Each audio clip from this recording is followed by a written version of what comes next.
សូមលំអរកាយគោរពជំរាបសួរបងប្អូនពុកម៉ែមីមីងទាំងអស់គ្នាដែលតែងតែនិយមគាំទ្រ Channel ខ្ញុំបាទជារៀងរាល់ថ្ងៃបាទសម្រាប់ថ្ងៃទី26មករាឆ្នាំ2026នេះបាទថ្ងៃល្អមែនទែនបាទហើយសម្រាប់ថ្ងៃនេះក៏យើងមាននៅតម្រុយលេខសម្រាប់យកមកធ្វើការចែកជូនទៅកាន់បងប្អូនទាំងអស់គ្នាសម្រាប់កំសាន្តនិងដើម្បីយកទៅធ្វើការផ្សងសំណាងចឹងលោកយល់ថាបងប្អូនកុំភ្លេចជួយចុច follow page ចុច like ចុច share ទាំងអស់គ្នាដើម្បីទទួលបាននូវសំណាងជាពិសេសជួយចុចជាវចុច subscribe ម្នាក់មួយផងបាទអញ្ចឹងយើងចូលទៅកាន់តម្រុយដែលខ្ញុំបានរៀបចំតែម្ដងសម្រាប់ថ្ងៃទី26នេះបាទអធិស្ឋានបាទសម្រាប់ថ្ងៃទី26នេះ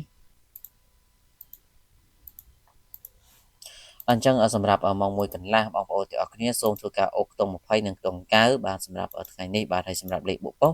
យើងបុក28 9គាត់91បាទលេង ABCD សម្រាប់ថ្ងៃទី26ឆ្នោតយួនថ្មីម៉ោង1កន្លះបាទចំពោះលោកយល់តាបងប្អូនពុកម៉ែមីមីទាំងអស់គ្នាដែលចង់បានតម្រុយលេខច្បាស់ល្អលេខពិសេស VIP គឺខ្ញុំបាទមានលេខពិសេសម៉ោង4កន្លះឆ្នោតយួនចាស់